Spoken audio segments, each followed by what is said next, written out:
Hi, Christian. So tell me, Sabaloo, what do you is that your first is that whole thing your first name? Yeah, it's short for Saba Louise. Oh, nice. Um, Okay. yeah, but everyone calls me Sabaloo. Because I noticed that it's two different words. So Sabaloo, what do you do for a living? Well, I'm a musician and also visual artist, textile artist, for instance. And yeah, that's pretty much mainly what I'm doing. Very hard to succeed. Very hard to be full time because I'm a musician myself, as you can see the microphone, and it's very hard to be full time as a musician. So do you find that difficult to be full time as a musician? Well, I've had it easy in the sense that I just grew up in the business. My dad's a musician.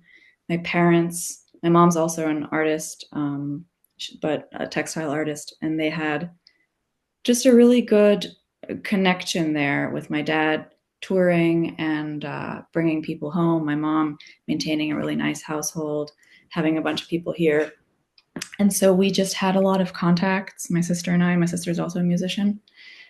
Um, so I guess it's kind of hard to look at it from a perspective of someone who has to completely find their own way because we already had a head start, which doesn't mean, of course, that it doesn't devalue the work we had to do, but Right. it does change our starting conditions.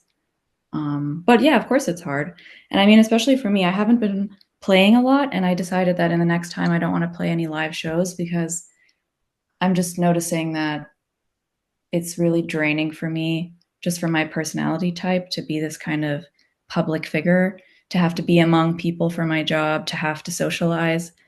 While that really complements some people's type, it's difficult for me. So it's been really liberating to just allow myself to step away from that as well. But we do still have two new albums coming out, and I still want to do that, and I'll probably play again. Um, but yeah, of course, it's difficult. I, Yeah, I'm I'm getting introverted vibes. yeah, yeah, Yeah, definitely. I'm kind of the same way. So it sounds to me like you don't really, you kind of like the attention, but you don't. I like the attention as long as I don't have to really invest a lot. So, for example, I'm super grateful if people find my music and they, occasionally reach out to me, or if they want to follow my stuff and they want to check up on if I have something new, like that kind of attention, of course, that's great. But I just don't like to have to be in a situation where I have to have a lot of conversations. I have to be out among people. Also, just, places where you listen to music, clubs and bars and whatever, they are just noisy, intense places. So that's the aspect that is difficult for me. And that's why I just want to dose that a bit. Yeah, no, noisy places can be annoying. One thing about me, I hate talking over like music or people or anything, like I hate that like really loud environment where I gotta go like this and I can't hear. I hate that. Where are you, by the way? I'm in Berlin, in Germany. Nice, because I'm not hearing any German accent. Oh, well, I mean, I was raised bilingually. My dad spoke English to us when we were growing up, and our mom German. And we grew up in Germany, though. We were born here, um, living in Berlin for most of my life now. And that's why we don't have accents. We were just speaking the language as in Gotcha. English. Have you been to America yet? Well, I've been to Canada a bunch of times where my dad Uh, is from. His family's Indian, my grandparents. And so that whole branch of the family, my dad's siblings, his mom, they're all in Canada. And we used to go there when I was younger. When I was a kid, we would go there in the summers, like every second year. But now it's been 10 years since I've been there. I'm going to go next year. But our family has visited us here since. But yeah. I bet you're confused for American all the time. Yeah, I think my accent is also a little bit of a weird mix because I didn't grow up in North America. I think I don't have a proper Canadian accent. I have a couple of little Canadian inflections here and there, but they're not very reliable. And my English is also influenced by other people that came here because my dad had a lot of friends from the States. He would tour in the States all the time, and he would have friends stay here. So, for example, one band in specific. They would be here a bunch, and they're from Atlanta, Georgia. So there, I also sometimes use y'all and stuff like that, even though my English is supposed to be Uh, Canadian. uh. Yeah. Interesting, yeah, because to me, you sound you for some reason you sound very American to me, like you don't really have that German accent. So do you step outside of Germany a lot? Not very regularly, but I have a bunch. I mean, especially when you have like a touring musician as a parent, it makes travel just something, I guess, more likely to do maybe as a family. I don't know how much this applies to other families actually, but in our case, it meant that my dad has friends everywhere. So when people come to Berlin, they would stay with us, but that means that we could also go all sorts of places, meaning we could visit places for a lot cheaper because it's with friends. We can stay there as a family, whereas that financially probably wouldn't have been likely otherwise. So, what I'm saying is that growing up, I probably saw a bunch of places, possibly above average, I'll say, especially in Europe. And nowadays, I don't regularly really leave Germany. I go to the countryside to see my family. Um, I have a godmother in Switzerland that I Nice. visited last year. Um, I visited someone else in Finland also. But I wouldn't say it's that much of a regular thing. I went to Poland now. My boyfriend is Polish, so What kind of music do you make? it's always a really difficult question to answer because I think it really depends. Um, that's my opinion, of course. I Mhm. think it really just depends on where you're coming from. So I guess for people listening to it, you can hear clearly like the 60s influences. I grew up with like a lot of 60s soul, R&B kind of music. So I think it's got like a certain straightforwardness that like 60s soul and stuff has, but definitely also like country influences and like rock and roll kind of vibes. Um, I guess maybe it's some kind of like alternative indie-ish thing as well, even though I don't intend it to be. And yeah, sometimes I play with the whole band, um, which has like, of course, the electronic kind of, or as in not electronic, but like it's not acoustic. It's not like jazz or something. So it has like a bit of more of like a rock, like rock and roll kind of vibe. But when I play solo just with my nylon string guitar or just with my drummer who has just his snare and hi-hat, that is much more intimate, kind of folky, even though the music itself isn't necessarily what I would call folk. So every time I get that question, this is kind of what I want to say about it. But I don't really know. It's interesting when other people say what they think it is. And they often say kind of like, yeah, 60s or indie or like garage ish stuff. Like, it's hard. Garage and stuff. I never heard of garage. Is that a genre? Garages? Is that a genre? Well, I know garage, or as in like garage punk, is a Uh, genre. And then there's like UK garage, which is like another thing, which is not related to my music. But I think like garage punk, it just comes from like in the 70s and stuff when people had, when it became much more affordable also for teenagers to have amplified electric guitars and stuff. They would just practice in their parents' garages. And like a lot of these they like these 60s bands kind of happened in that way, 60s, 70s punk. So like this do it yourself kind of vibe, which is definitely what we grew up with. you must be a fan of the Beatles. Yes. Because the Beatles are 60s, am I right? Yeah, the Beatles are 60s. I mean, their career spanned the 60s and 70s mainly, I'd say. But I did grow up with more of the 60s Beatles, and yeah, I'm a fan of them. Yeah, Paul McCartney is actually still making music here and there. I wanted to talk. What is that sign in your background? What is that? This is a quilt that I made. That's part of my textile art stuff. You can't, when the natural light, it's easier to see. Uh-huh. But this is one of many that I'm going to make. It depicts the cycle, um, by which I mean it's one cycle that affects everyone's lives that just plays out in different time frames. So it's the same cycle of birth, growth, full bloom, harvest, decay, death, rebirth that happens in a single day. It happens with the lunar cycle in 1 month or the menstrual cycle. It happens throughout the year and it happens in one's lifetime. So, this is just like a part of my work with this that I wanted to I just want to work with I've been living with the cycles and just paying a lot of attention to it, and you can really start to see how, oh yeah, of course, like early morning energy is totally like spring, and then like midsummer, full moon, like it's totally all the same.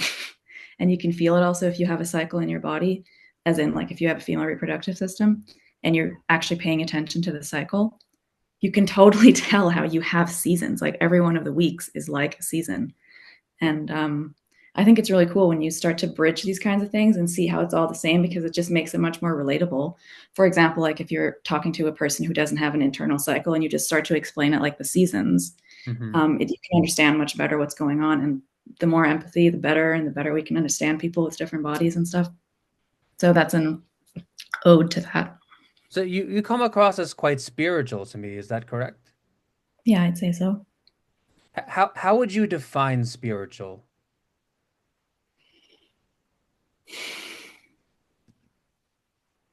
That's a really good question that I've never actually pondered. Because everyone has That's, a different answer. That's why I love asking that question. yeah, I think spirituality is something that's really innate to humans.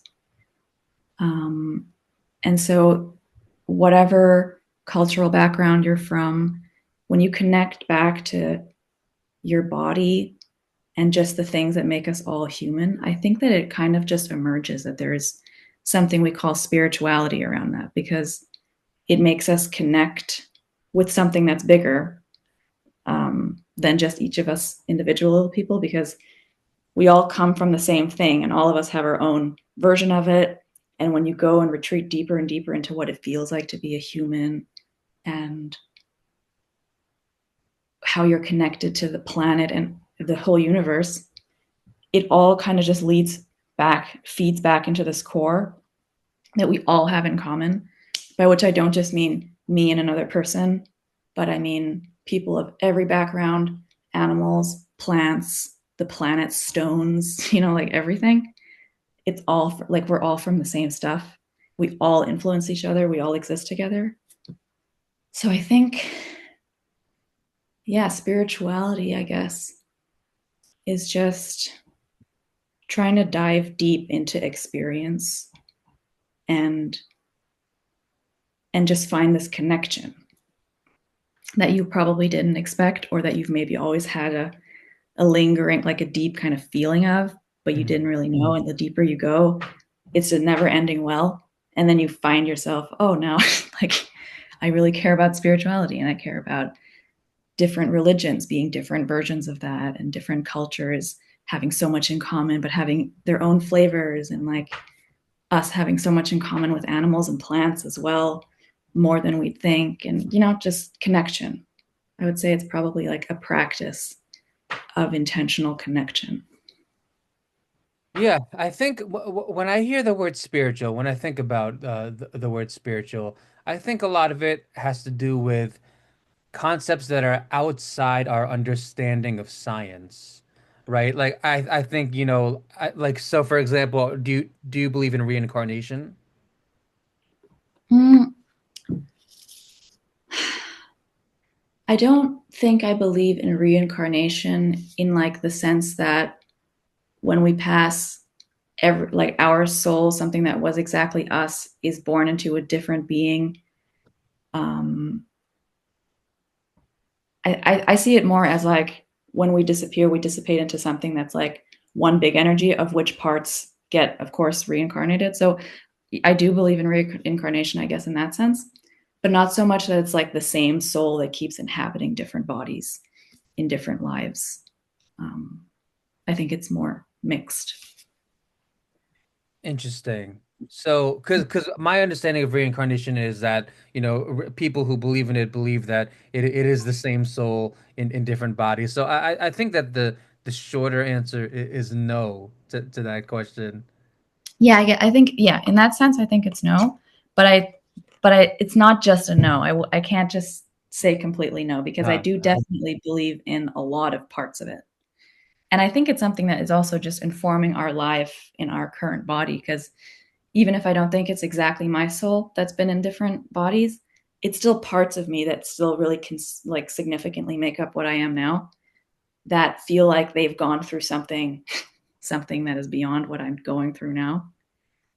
Um, yeah, like a And patchwork. you know, th there actually is some I don't want to say I don't want to use the word evidence, but some statistics that kind of prove what you're saying. So, for example, like there was a woman who she had deep nightmares every single night that she was under a floor and that there were boots walking through across the floor, and she had extreme anxiety from those nightmares even though she never experienced that in her life. She never experienced it. So there are some people, some psychologists, some scientists, and some people who believe that, some of our fears and some of who we are is passed down genetically, even like from a mental state, or as far as fears or desires go. So how do you feel about that? Do you feel that like do you feel that that some things are just passed down through genes? I mean, obviously there are some things like height and weight that are passed down through genes, but what about as far as like, things like that, like fears? Do you think how do you feel about that? Well, one thing that definitely just comes up for me when you ask that is I don't think that death is like an end all Mhm. thing. I don't think it's like a, okay, here's life and then death and it's over or something like that. Mhm. So whether it's, well, do you know about epigenetics? I know very little, very little. So the way that it was described to me in a way that I thought was like super helpful and really simple is that if you have your genetics, the DNA, if you look at it as like a book, just like a recipe book or like an encyclopedia, there's all the information in it. But that doesn't necessarily mean that that's what you're expressing. So the epigenetics is like all the post-its and like little comments on it that make you unique in that way, because your surroundings do directly influence your genes in how they'll express. And for example, if you have, and so by which I mean you can genetically inherit dispositions that, depending on your surroundings in your lifetime, Hmm. will be, for example, activated or not, which can also then again change which dispositions you might give to your kids. And then whether they're expressed or not will depend on your children's lives. And so it's beyond genetics, but it's still genetics. It's kind of like saying the nature versus nurture. They're not versus, like they're both. They both have their influences together. So I think that just if we take out the word genetics and we just stick with the expression passing down something, I think that we pass down a lot, and that we pass down, or we can feel also that we have received something from a long time ago. Um, yeah, I don't know exactly if that answers what you're saying, but that's what's coming up. No, no, yeah. I mean, so first of all, thank you for teaching me about epigenetics, because I've heard the phrase, but I don't really know too much about it. So, I am very, very interested in talking to, spiritual people, because I don't really consider myself too spiritual. I'm very, very like, scientific and, very like, rational, quote unquote.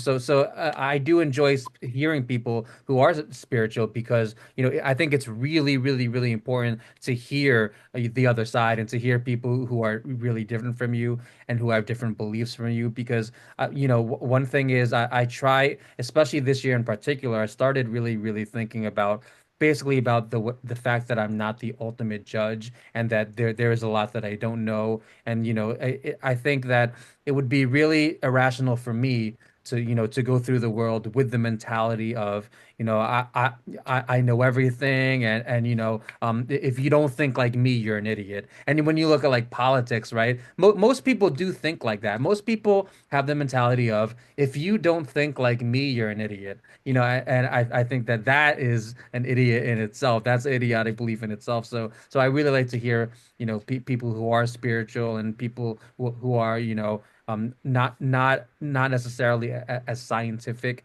as me. So What about like let's talk. I don't know if you feel comfortable talking about religion. I do. So what are your religious beliefs?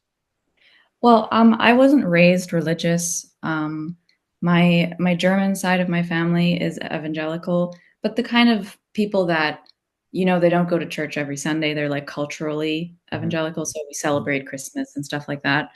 But they're not devout in any way. And although my grandmother does believe, for example, um, and then my dad's side of the family is Indian, and from northern India, they're Muslim. So my grandmother is religious, and my dad was raised in a religious household, but he hasn't. He didn't bring these practices to us aside from again cultural stuff. So if we go visit the family, like we'll go and celebrate Eid, or like we'll go to the mosque, and I'll join in just on like a personal level. I'll join in with what my grandma is doing, but I don't see myself as Muslim either. So there's not that much for me to say about religion, really, because I didn't grow up with anything specific like that. And actually, it's interesting that you mentioned just the difference between, or like a split between more the science based approach or the spiritual approach, because for me, I actually totally came from scientism, and I was obsessed with science all of Interesting. my life, and I was studying biochemistry and always like top of my classes and everything. Aside from physics, like that was never my thing. But the life sciences, like biology and chemistry and all of that, I was always like super into everything like Interesting. this. Hmm. And it's a pretty recent development. It's like the past 2 years where I started doing also a lot of just psychological work and just really trying to figure out who I am and trying to break free from patterns that don't benefit me. And that's when these things also started to open up and just kind of really realizing that um, I'm just so much happier and rounder when I include that part in my experience. When I open this space for uncertainty, because I think that's really humbling and really healthy for humans who tend to just overestimate themselves. Exactly what you were saying also about if that person doesn't believe what I believe, they're an idiot. That's you thinking that you know Everything. what an idiot even is, or like that Yeah. means you think you Yeah. know better than someone else. Yeah. And that just generally tends to not be a helpful way to, like, just for your own happiness and sanity. And I think it's totally non-trivial to aspire to being happy, because I'm not talking about delusional thinking you're happy, but like really being happy, it makes you such a good influence in the world. That for yourself, it's better for your relationships. You're going to do everything in your life with love, and I really just believe in love. That's basically, That's your religion. yeah, yeah. That's a really good answer. That's a really good answer. I'm glad that we can agree that love is a good religion, and I'm glad that we can agree. I really like what you said when you said, that assumes that you think you know what an idiot is. I like that because, I mean, back to what we were saying before, but you can't go through life just believing that you're the end all be all and believing that you know everything and that everyone else opposite from you is an idiot, which is really interesting. So let's talk about love for a little because everyone has their own philosophies on love. There's some people who believe that you should just love everyone. All 8 billion people, you should love everyone regardless of their character, regardless of what they do. You should just love everyone. So I guess my first question is, what about murderers and rapists? Should we love them? Let's see if I can remember this quote. I've forgotten her name, but there was a nun who was famous for working with men on death row. I mean, they were pretty much all men. Hmm. Hmm. And she said something like, the more unforgivable the sin, the more it needs to be forgiven. Okay. And I just remember when I heard that for the first time, it did something. Like I couldn't say right away that I agreed wholeheartedly, Hmm. but I definitely saw the wisdom in it. And so I'm not trying to squirm around the question. I'm kind of trying to just see how it comes together so that I can give you a genuine answer that I can stand Uh-huh. behind Uh-huh. because it's a very difficult question. Take your time in thinking. You could sit and think about it for a little if you want. Um, so yeah, it's a really difficult topic also when you get into the idea of, for example, punishing people and like that there's a judge who decides stuff.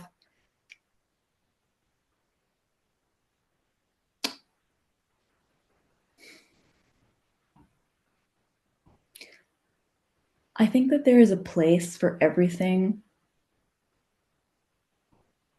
any level of like aberration or vile behavior. I think it's correct that we should judge things to be, for example, like good behavior and bad behavior. We need to teach kids how to be respectful of life and how to act in ways, just how to see how also harming things just in the end will always harm yourself, because when you're able to harm someone, it's just because it's only possible if you've really shut off a part of yourself that is sensitive to it's not good for people to go and murder, like it's been proven so many times, for example, with veterans and stuff like that, like what it does, and CPTSD and like all this kind of stuff, like what a torture it is for your body also to force people to be violent like that, how it's really not sustainable in a way. But then again, it's a stretch because you really have to try to be like open to stuff that I don't agree with. I'm totally against that kind of like, murderous violent action and going and like killing people and stuff. Of course, a part of me is like really, really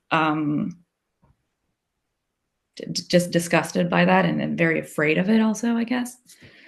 But then you have human societies that have existed in all sorts of models. You have people that have been like completely nonviolent, including also being like vegetarian and stuff like that for thousands of years. And then you have also the whole other types of cultures where like this clan warfare is a basic part of life, and you're not considered to have grown up until you've like killed someone, like this kind of hunting and this like territorial kind of mentality, all that kind of stuff. It's all valid. I find it all makes sense. Like everything that exists couldn't have not existed. that that's just kind of what I think about this kind of stuff. Like, for example, I don't think that aggression or violence is bad, in the sense that it's a natural thing. And it's something that, for example, like Dr. Jekyll and Mr. Hyde is a classic example of a work of literature that worked with this idea of what happens when you take all the things that we consider evil out of someone. And then Dr. Jekyll, are you familiar with the story? I think I was forced to read it in like high school. I don't really remember too much though. Well, just basically, it's a man who wanted to take all the evil out of himself Hmm. and who invented a potion that actually did that. Hmm. And so what happened is that this doctor created this alter ego in himself, because by trying to take out the evil, he actually just like really concentrated it in a way. So it would come out in these bursts where he was just like purely evil and doing the most vile things. And the thing that you kind of find out is that the good part of him, while being super well intentioned and really nice, was also very weak, because this evilness is also associated, like something like ambition, for example, is often associated also with kind of like evil in a way. And people, for example, will often think that just like being nice and letting everything happen to you, that's like good, like that's connected. uh, it's a bit hard to I have to try to reel it in again so that I can make my point more clearly. um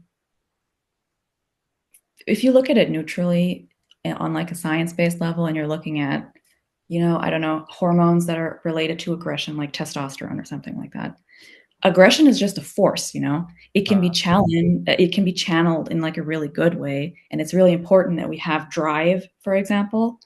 And also, for example, when we're protecting ourselves or protecting someone else, we need to have a certain amount of, like aggressive potential. Like we need that. to be like a full-rounded person. And I think it's actually, instead of, for example, wishing that we didn't have any aggression or violence in the world, what we need is just how to learn how to challenge, like to challenge it, so that it really, or just how to channel it properly, so that it doesn't come out in these like super wild ways. Because often like people also regret when they have done some kind of a violent action because it was a loss of control. So Mhm. when you learn to control that kind of stuff so that it can come out um, in more of a chosen way, kind of, it's good. Um, but like, it's a really difficult question. I I would never want to put myself in the position, for example, of being in charge of like the judicial system or Yeah, something yeah, like. yeah. I think that's really difficult. And I think probably the best bet, if we wanted to revamp these kinds of things, is kind of more of like an indigenous approach of having stuff like elder councils, of just having like different councils of different groups of people, something like the elders also maybe separate like the elder women and elder men, then to have also the younger generation have a say, and to just kind of pool what everyone agrees on and what they think about it, and just have them debate about it, and have it be kind of more of a dynamic process, um, than for just one group to have the total power over it. Um, yeah, it's a super difficult question. I'm wondering if you even remember what the question was. Well, just kind of like what to think of like murderers and violent offenders, or like what. Um, Yeah. So what I'm hearing is that there's a lot of gray area. And yeah, so the answer to sum up what my understanding of your answer is that there's a lot of gray area, and that there is no ultimate judge, and that um maybe you're not 100% sure of how to answer the question. yeah, yeah. That sounds accurate. Which I respect the answer because it's a humble answer, and because it's not, it's not again, back to our, I guess this is our theme. It's not acting as if you're the ultimate judge, which I think is a really, really good theme for a mental health podcast, or for life in general. Um there's a part of me, and I think this here's where we're the same. There's a part of me that's saying yes, and there's a part of me that's saying no. But there is a part of me that feels like forgiving a rapist or murderer is disrespectful to their friends and family, and even to them. Like if I were to be, or if we as a society were to be forgiving towards a murderer, let's say, isn't that somewhat being disrespectful towards the friends and family? Because the last thing the friends and family wants us to do is forgive, right? They want revenge. They want the person to suffer. They want the person to go to jail for life, or even the death penalty. So it would us as a society forgiving the murderer be somewhat disrespectful to the friends and family? I think that the friends and family are just more important before we even get involved, and our opinion even matters.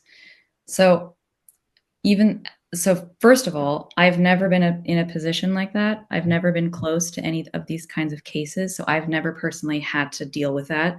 Mhm. So I do not mean any disrespect toward anyone who has gone through that, because everyone's experience is unique, and this is probably one of the most intense things that could ever happen to you, having a loved one murdered, for instance. Um, but then with that disclaimer in mind, I suppose that the most difficult thing that you could do as the actual family member is to, at some point, you have to go through all the stages of the grief and revenge and like wanting everything. Of course, that's totally natural for that to happen. But eventually, it just doesn't benefit you to continue to hold on to resentment like that, because it's not going to change anything about that person. I do definitely think that people doing harm unto others, they need to be made accountable for it. I think it's super important that we do have like different forms of like social punishment for if someone does something like that. Of course, there are lines to be crossed, and I do not believe in a world where people can kill each other and then nothing happens. Like I think that there needs to be some reaction to it. Yep. And I think that depending on the situation, of course, there's a lot of serial offenders who, if that need to be stopped. Like, I do totally believe in that. Um, yeah, but as for if it's disrespectful toward the family,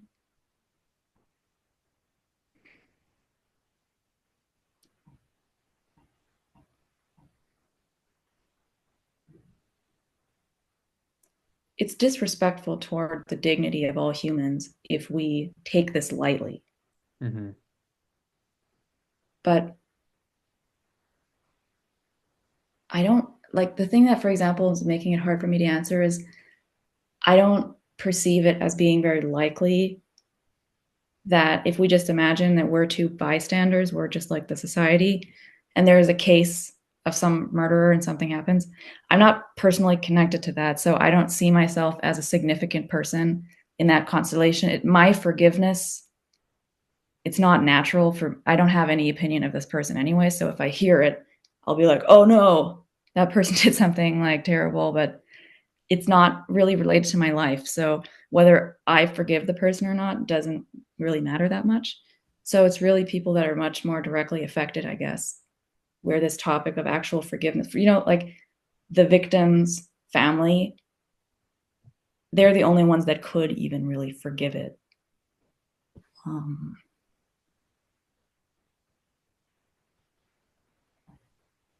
a lot of interesting, difficult questions. Which is why I like asking them. Yeah, totally. And which is why I also like to just remain in my stance of um, saying my opinions and not being afraid to try out stuff. I also might, of course, change them. I might have some reason in my life in the future to further think about and be immersed in one of these topics and then change my mind or have a more differentiated view. So all of these things are things that I haven't particularly really pondered.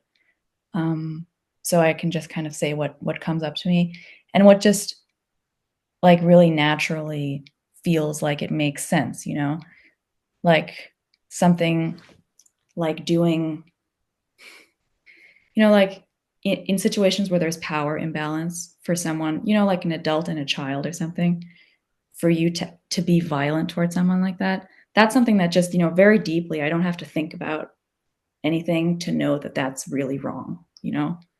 So yeah, of course we need to deal with situations like that and we need to protect people from stuff like that. But forgiveness is really only something that you can properly consider if you're in the opposite position, if you're like really holding something there, because that's only when forgiveness is also even meaningful for because forgiveness I still think is very valuable both for the person who is being forgiven, um, And the but forgiveness. probably mainly for the forgiver, Hmm. Hmm.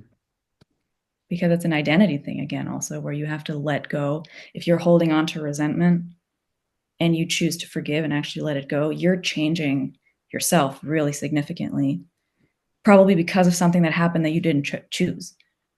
Um, so yeah. Yeah.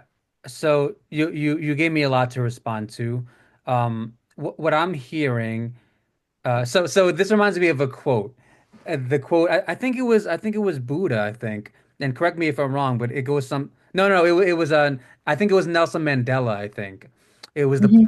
the you know which quote I'm talking about, Yeah. the poison quote. So it's something like drinking poison. Sorry, not holding on to resentment is like drinking poison and expecting someone else to die. Yeah. So it sounds to me like you're very pro that quote. You're very big on forgiveness. You're very big on releasing yourself of resentment, and which is a word that you brought up, and I did want to dive into to resentment because this is a very very important topic. You know, I actually can be resentful myself, so it's even important to me personally. And I've been thinking about this concept a lot lately, and I sort of developed a new philosophy that I've been looking into and thinking about a lot lately. Because for years I had that Nelson Mandela mentality of forgiveness is good, that resentment is poison, that it's not good for your health. And I've been researching and thinking about this a lot lately, and there's another side to the coin.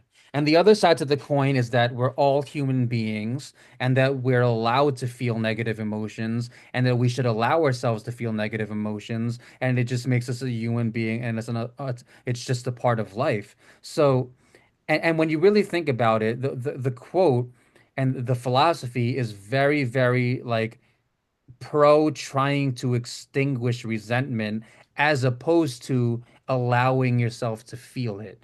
And they're actually very, very different philosophies from a psychological perspective.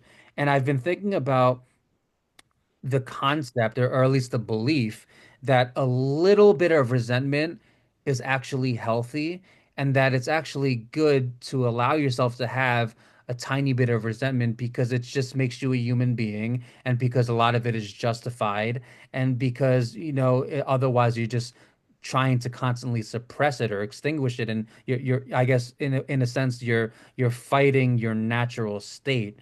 Now, I'm not saying that you should be someone who goes to sleep every night angry because that's where like your mental health is being affected, and I don't think that's healthy to go to sleep angry and to wake up angry and drink your coffee angry. I don't think that that's healthy, but I do think that a little bit of resentment is actually healthy. What do you think about that?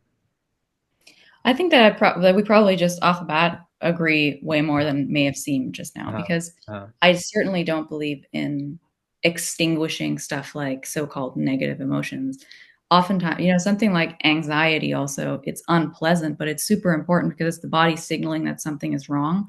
So I think that those kinds of negatives, like for example, also being upset about something and voicing your discontentment and being angry, for example, anger is also a super important catalyst. yep, Like for me, I can just speak from personal experience. I tend to be very like quiet and really level-headed, and it's very difficult even for me to raise my voice.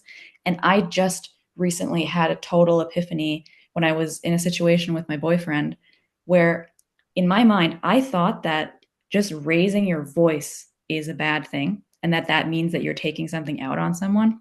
But we had a situation where I wasn't mad at him. We didn't have a fight, but I just realized I was just upset about something. And it was just natural for me to just be upset and to be loud about it, just to get it out. And that was totally the right thing to do. And that's something like that, like feeling the anger, going through it, letting it be there, and not trying to just push it away or get rid of it. I definitely agree with that. And I think that it's all about having like the largest spectrum possible in the human experience, and that includes all feelings, and that includes, it's more about not getting rid of feelings or preventing them from coming up or something. It's more about learning just how to be prepared for like anything. So if you're upset, if you have a certain mood, to just learn how to ride it and how to, for example, not necessarily react out of it, because that's where things can get messy if you do something in a fit of rage, for example.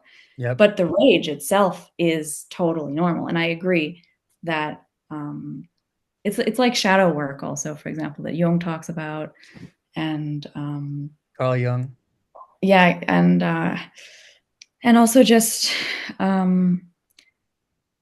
like the psychoanalysis people talk a lot about just the idea of accepting that there is a darkness to being a human and not forever fighting it, but to just also allow part of it to be. Because otherwise, you're just, you just keep digging and digging and you don't notice that you're not actually even living properly. Um, so I agree with that. But I think that I probably would disagree with just using the word resentment, Hmm. as in, I don't think I would agree with saying that a little bit of resentment is good. Hmm. I think it's because resentment to me, when I just think of that very specific word, it has a specific flavor because it's not, resentment isn't a feeling. Resentment isn't, something like anger Hmm. or or like hunger, or like it's not something that happens in the body. It's already like a calcified version of something. It's like an anger that's already kind of like stiffened and become this kind of like weird growth is how has kind of how I would describe it. There's Interesting.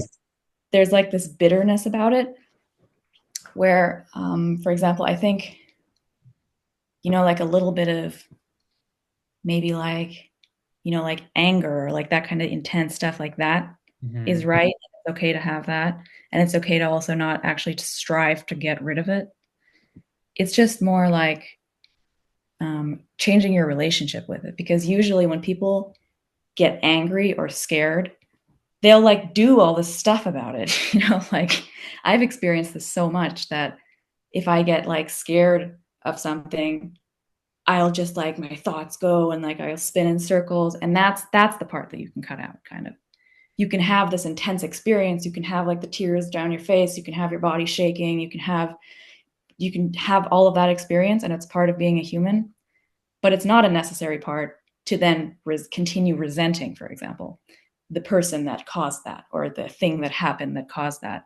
Because that's, I think, where we actually just have a lot more power than we think. It's not, we can choose to work on that and to actually see how it's not helpful for us to continue to blame something, for example.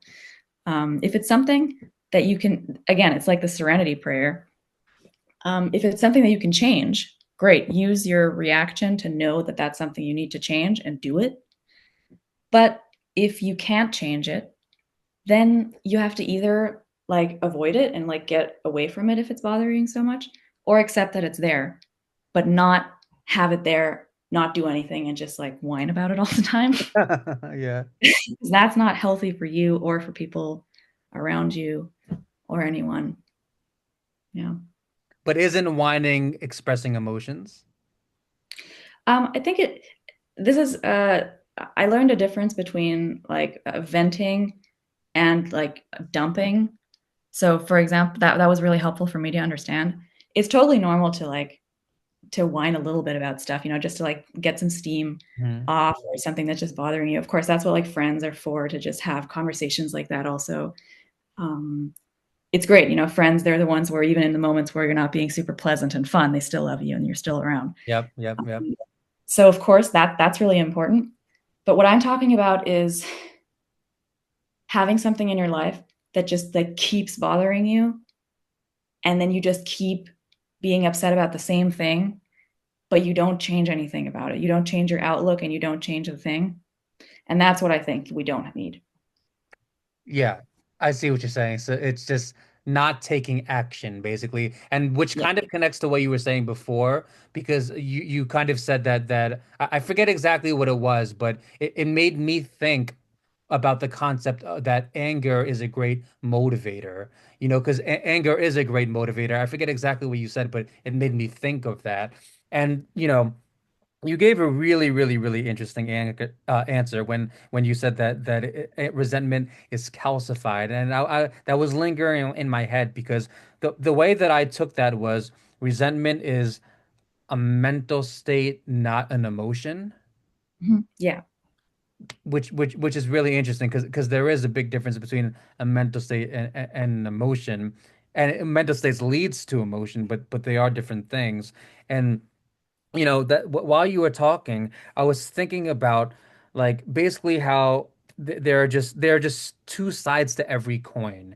Like so for example, like on one side you should allow yourself to feel emotions and allow yourself to express emotions, but on the other side, you don't want to be bitter all day and you don't want to be, you don't want to go to sleep angry and you don't want to go to sleep, depressed all the time. So it's like I've been thinking a lot lately about like and this is why it's so interesting to talk about. And here's why like there's so much debate even in the psychology community because there are two sides to every coin. And it's like when it comes to resentment in particular, it's like, okay, well, one side wants to feel the emotions, but the other side doesn't want to go to sleep angry. So it's like, kind of like the Jekyll and Hyde thing, like this is why I love talking about this topic. So I guess I'm gonna ask a slightly personal question. Is there anybody that you have resentment towards? I think I've worked on this just really a lot because I've noticed that it's not helpful. So I think something that like the people that I had the most resentment toward were my parents, probably for like a long time. Mhm. And I see it as in my case, a necessary part of the journey Yeah. because you need to, like dialecticize it. Start here, opposite coin, but it's not just two steps. From the opposite, you can come back to something that includes both of them, where you've been enlightened by both sides, and then you can find it's not like a middle ground between them. It's like above and between them, because Yeah. it's like a spiral where it's not a circle, just back and forth, like like always the same thing. It's a It's you go triangle. but then you go and you're on the next level, but it's the same circle, but now you're still on the next level. So it's like this kind of dynamic. So I think the time that I was resentful toward my parents was um, probably necessary for me to come to the point where I am now, where it's just pretty simple, where there is a lot I have to be really grateful for. And then there's some stuff that just didn't go that well, Yep. you know? Yep. Hmm. And probably that's most people's Yep. experience or a lot of people's experience.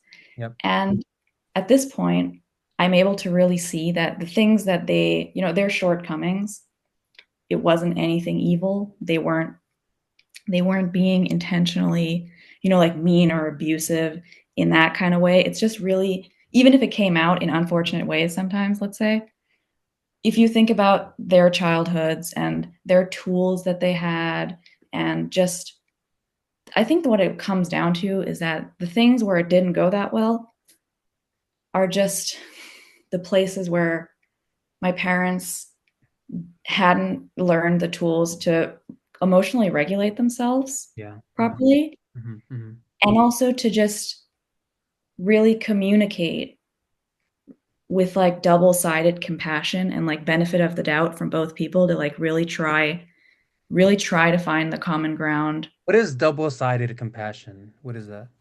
I'm just kind of saying that for myself, where like both people need to bring compassion to the table. Okay. Okay. Okay. It's kind of like my friend was telling me, because she was in a couples therapy situation where the therapist was saying, I can only help you guys if I ask you, do you want to have this relationship continue? If you both say yes, that's the only place where we can work together. If one of you is on the fence about that question, then I don't have a job, because you can't even be a couple properly. But if you have issues, but both of you say, yes, I want to try, then we can work on it. Yep. So that's kind of what I mean by like both sides need to bring that, even if they don't have the tools, even if they don't know how to go about it. If both sides are really trying, you can get a lot done. And I think my parents did that pretty well also.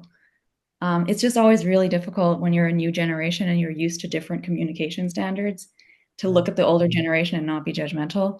Hmm. Because I also think that my parents did a really good job considering the tools they had or didn't have.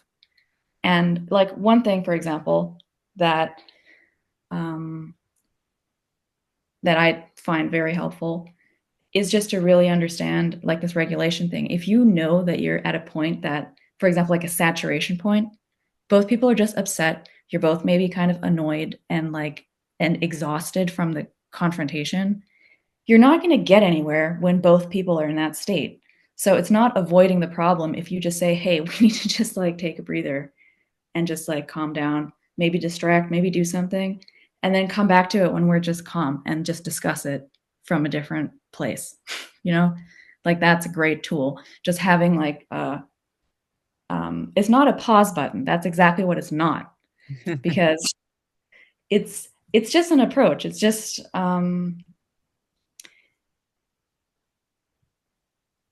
seeing like we're not getting anywhere now, and it's not because the fact that we're continuing to try, it just means we both want to solve it. We both want it to get better, but like we can't right now.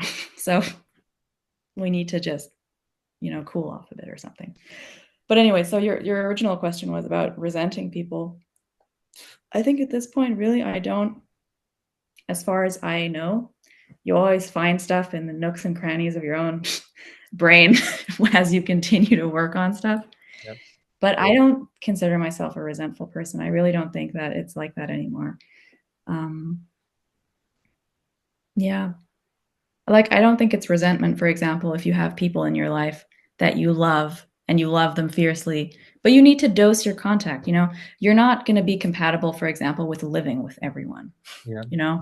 So that doesn't mean that you can't be like really good friends or can not have a very good family relationship. So I was like, no, I don't want to move in with my parents again.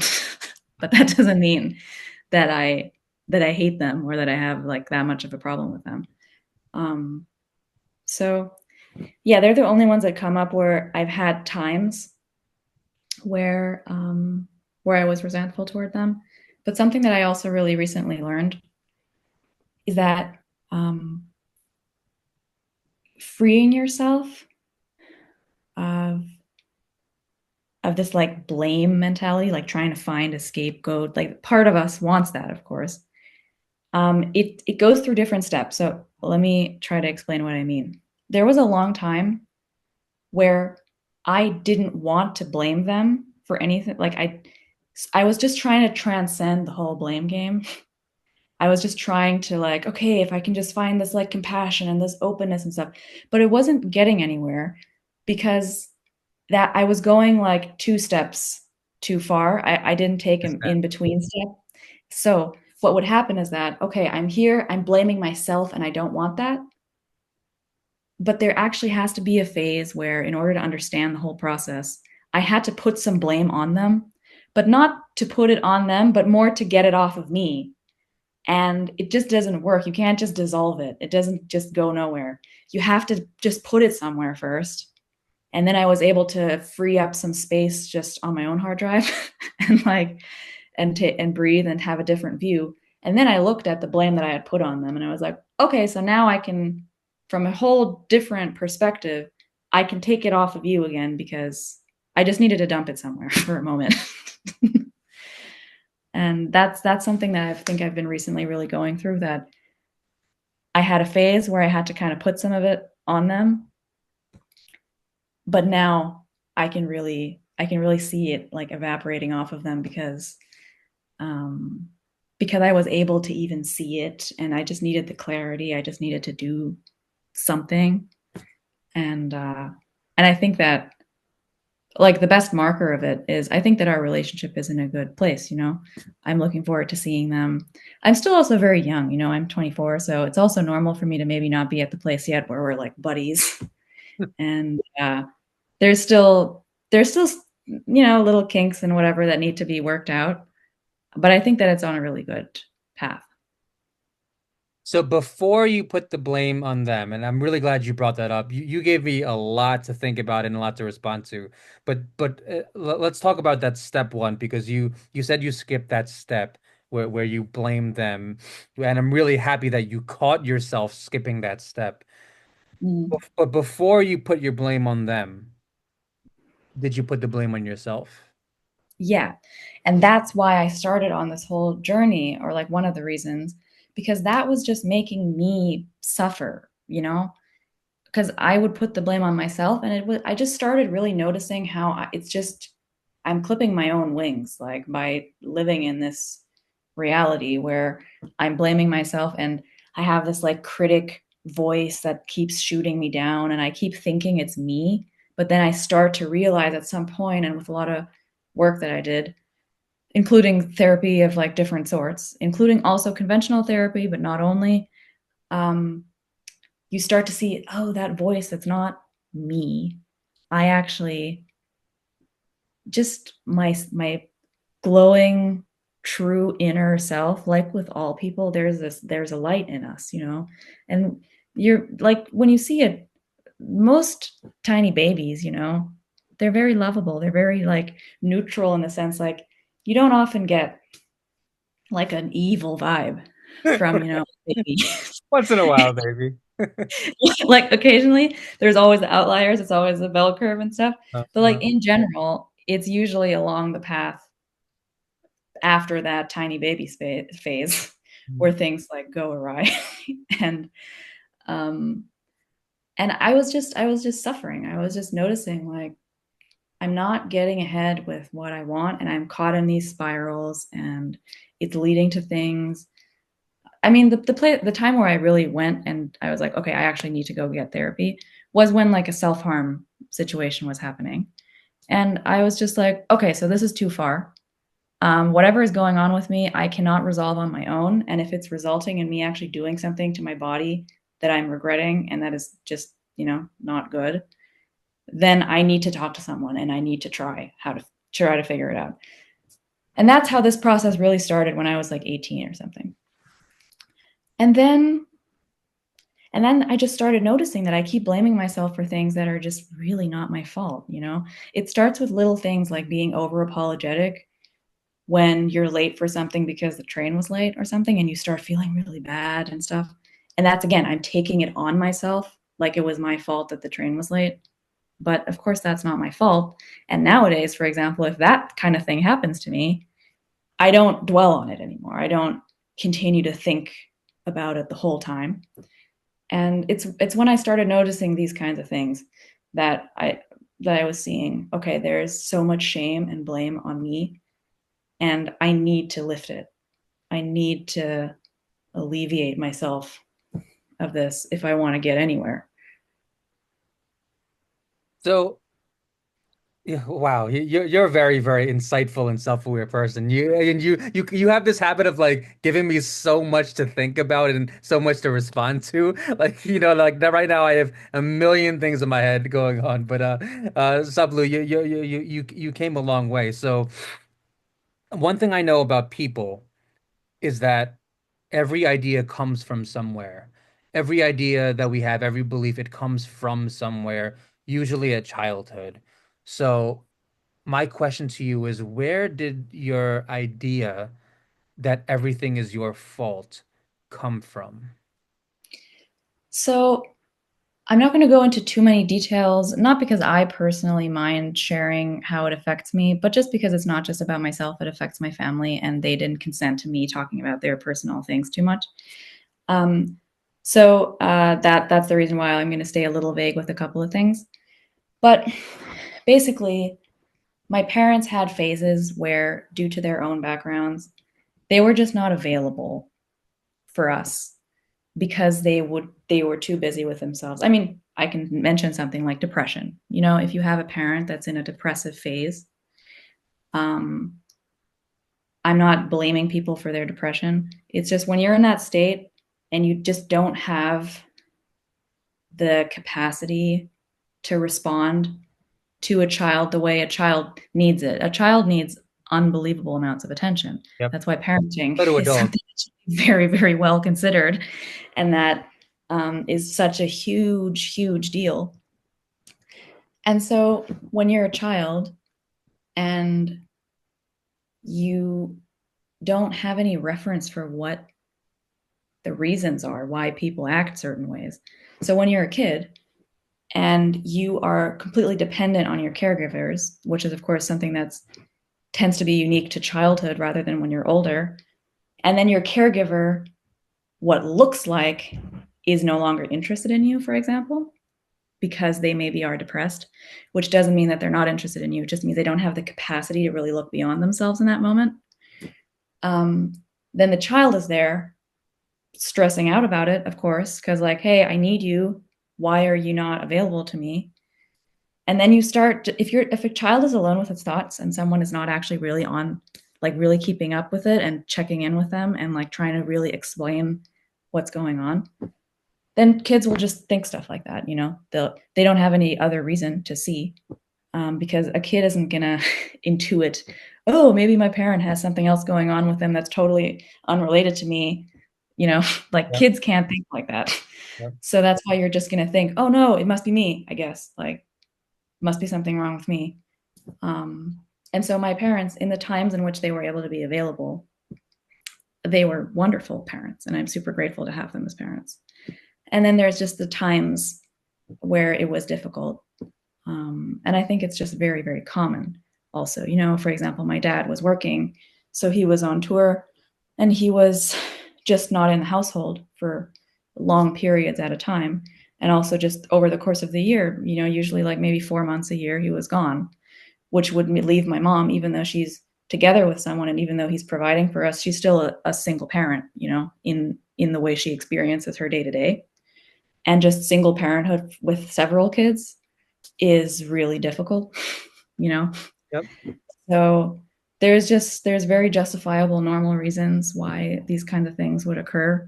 And then you include that they of course have like traumas from their parents. And then Yeah. like my grandparents, they survived the second, like they were little kids and after the Second World War and like, whoa, what's up with that? And like all of these different reasons why there's just a lot of unprocessed stuff. And something really really lovely that a friend of mine's mom told me was she's an amazing, like really introspective person who did a lot of work. And she's someone who did all of this kind of psychological work later in life. Like she was in her 50s when she really started to work on all this like shame and blame, which is of course even more difficult when Mhm. it's accumulated for so long and you have adult kids and stuff. And she said that she's really excited about our generation because she thinks we're exactly the generation that has, with like the internet and stuff like that, a lot of destigmatization of different kinds of Yes. therapies and all of that. Mhm. We have the chance because we still live in a world that's really abundant. Because with natural resources and stuff, humans are doing like pretty much everything wrong, obviously. So we're really at a point that probably doesn't feel like a tipping point, but we're much closer to a point where things are going to really start turning dystopian probably relatively soon, closer than we think. And she says, like, we're in this sweet spot, this generation that if we can do this work now while we're still in a world that kind of provides for us, um, then we have that responsibility to do that. And we're not in this generation anymore where like, oh, you just have to go find a job and you have to make money and you have to grind and then like you have to like, I don't know, provide for your kids and then that's like it. You've done it. And it's not that way anymore. Even just the way like careers have been diversified with the internet and stuff. You don't just the fewest people will go and have one profession and do it for 30 years. Like my grandpa he was just an architect for like 50 years and just every day like doing it. And that's not an imaginable lifestyle for me anymore. Um, and so like looping it all back. Um,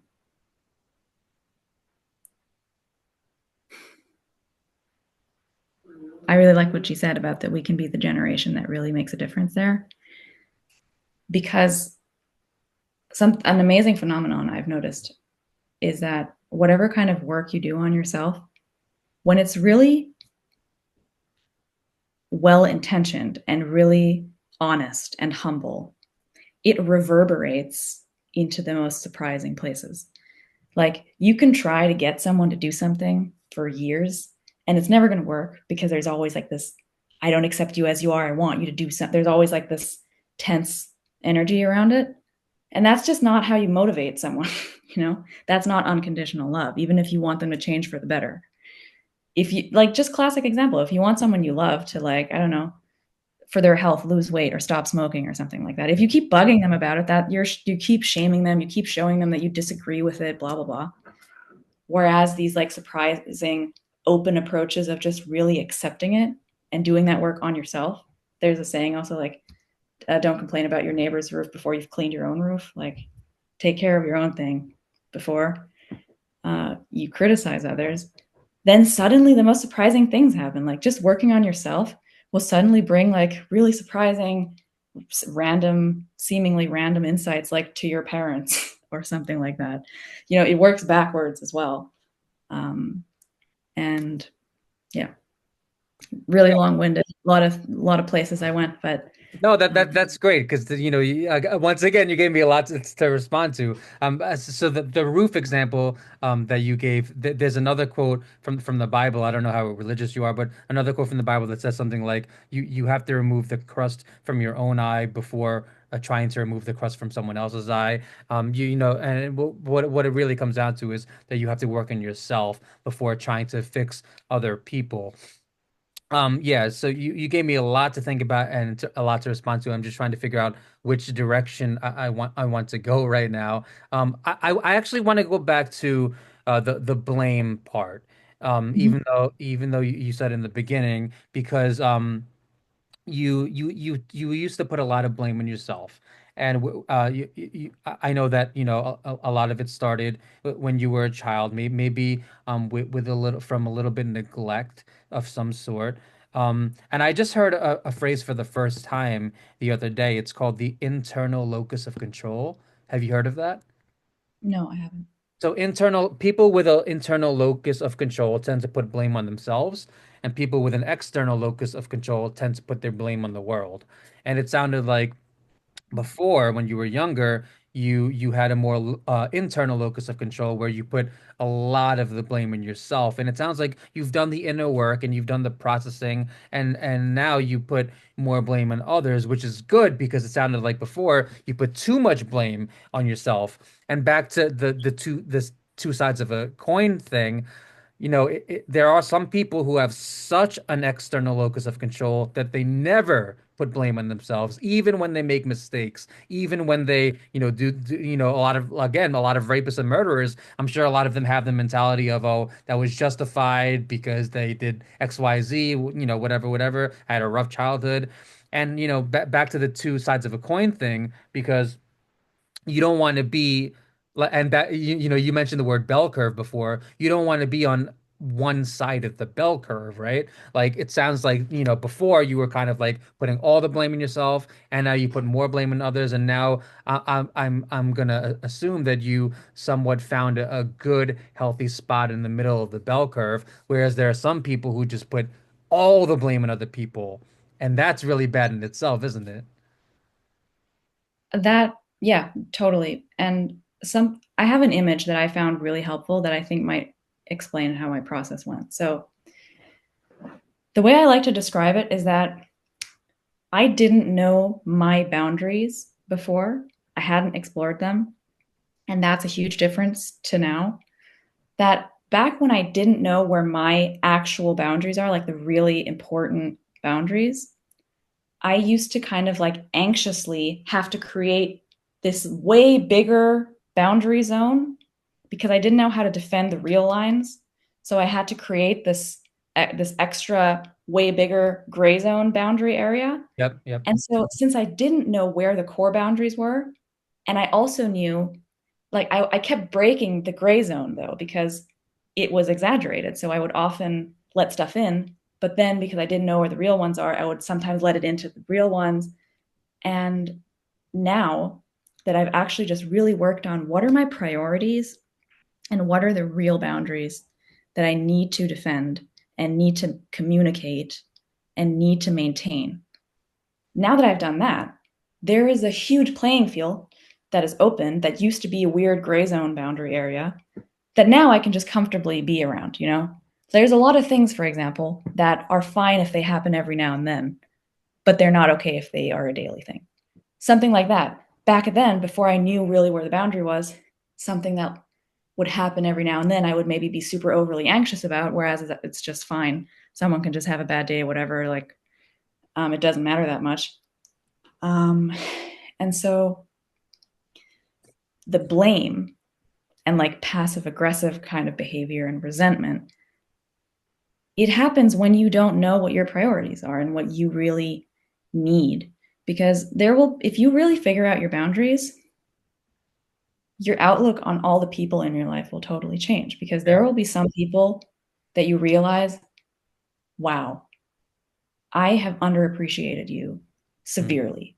Mm-hmm. And you're someone who we might not always agree, but you are very valuable in my life Yeah. and we're a good team and I need you to check me. You know, you need checks and balances and stuff. So you'll find out, oh, there's people like that, the ones that you need to like stick with.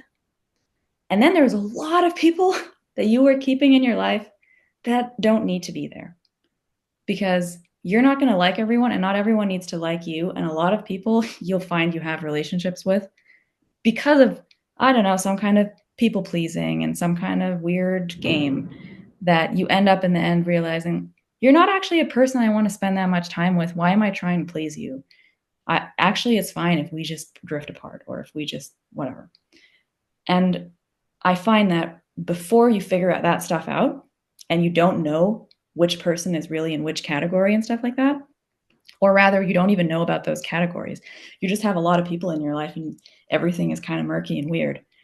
that'll create situations where there will be so much more blaming, like in both directions. You're blaming other people for stuff that might not be necessary, and then you're blaming yourself for stuff that just someone maybe is feeling making you feel bad about because they're conditionally loving you, Yep. that kind of stuff.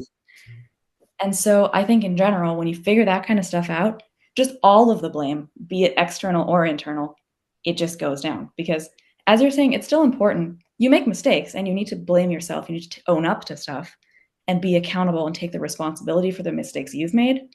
And you also owe it to yourself to not take responsibility for the things that are not your fault. Yep.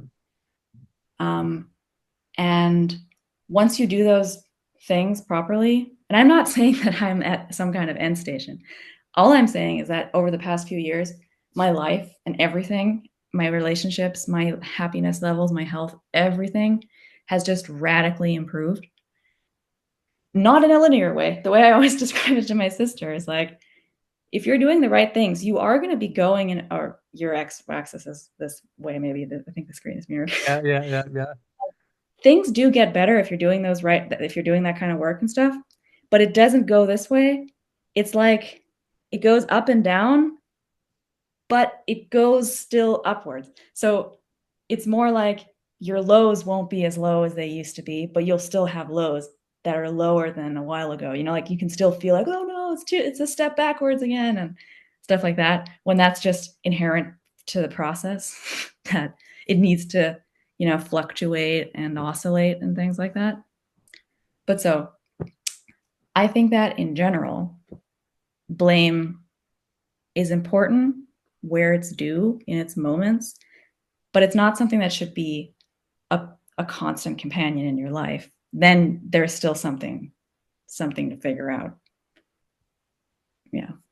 Yeah, and that's why it's tricky. That's why it's tricky because sometimes it's our fault, sometimes it's not our fault. Sometimes we should put the blame on ourselves, sometimes we shouldn't. So that's why it's tricky because there's that healthy balance that we need to have. You know, it sounds to me like you have maybe not an end station, but you have improved and you've grown a lot because it is a beautiful thing to see someone who used to put all the blame on themselves break that cycle at a young age. So that is a beautiful thing to see. I want to go back. I wrote down. There's so many things that I wrote down that I want to talk about, and we won't even have the time to get to all of them. But I want to talk about what your grandma said about our generation. Even though I'm a little bit older than you, I'm 34. But one thing I noticed, and my belief, it's my understanding that our generation is the most psychologically aware